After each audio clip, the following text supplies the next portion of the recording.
चूहिया की बेटी का विवाह एक चूहिया को एक सुंदर कन्या थी। वह अपनी बेटी का विवाह सबसे शक्तिशाली व्यक्ति से करना चाहती थी।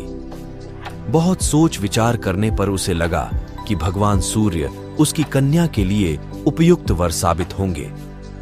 चूहिया सूर्य भगवान के पास गई।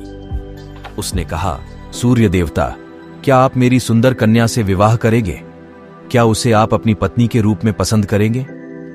सूर्य भगवान ने कहा, चूहिया चाची, आपने मुझे अपनी बेटी के योग्य वर समझा, इसके लिए मैं आपका आभारी हूं। पर मैं सबसे ज्यादा शक्तिशाली नहीं हूं। मुझसे शक्तिशाली तो वरुण देवता हैं। वे अपने बादलों मुझे ढक देते हैं।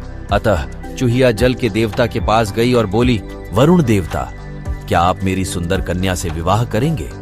क्या उसे आप अपनी पत्नी के रूप में अपनाएंगे?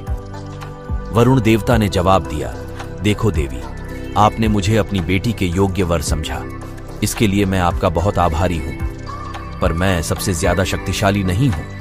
मुझसे अधिक शक्तिशाली तो वायु देवता हैं। वे मेरे बादलों को दूर दूर तक उड़ा ले जाते हैं। इसलिए चूहिया चाची वायु देवता के पास गई और कहने लगी, वायु देवता, क्या आप मेरी सुंदर कन्या से विवाह करेंगे? क्या आप मेरी बेटी को अपनी पत्नी के रूप में स्वीकार करेंगे? वायु देवता ने कहा, चाची, आपने मुझे अपनी बेटी के योग्य वर समझा, इसके लिए मैं आपका बहुत आभारी हूं। पर मैं सबसे ज्यादा शक्तिशाली नहीं हूं। मुझसे अधिक शक्तिशाली तो पर्वतराज हैं। वे मेरे मार्ग में खड़े हो जाते हैं और मुझे रोक देते हैं। मैं चाहे कितनी ही ताकत लगाऊं, पर पर्वतराज को अपने रास्ते से नहीं हटा पाता। तब चूहिया चाची पर्वतराज के पास गई, उनसे बोली, पर्वतराज, क्या आप मेरी सुंदर कन्या से विवाह करेंगे?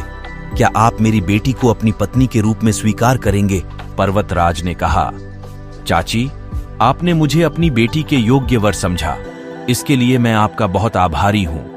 पर मैं सबसे अधिक शक्तिशाली नहीं हूं।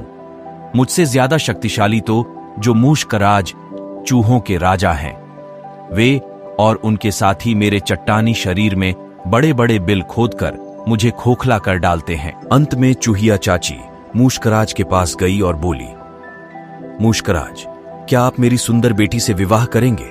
क्या आप उसे अपनी पत्नी के रूप में स्वीकार करेंगे? मूषकराज यह सुनकर बहुत प्रसन्न हुए। उन्होंने कहा, हां, मैं आपकी बेटी से अवश्य विवाह करूंगा। तब गाजे बाजे के साथ धूमधाम से चूहिया की बेटी और मूषकराज का विवाह संपन्न हुआ। शिक्षा दूर के ढोल सुहावने लगते हैं।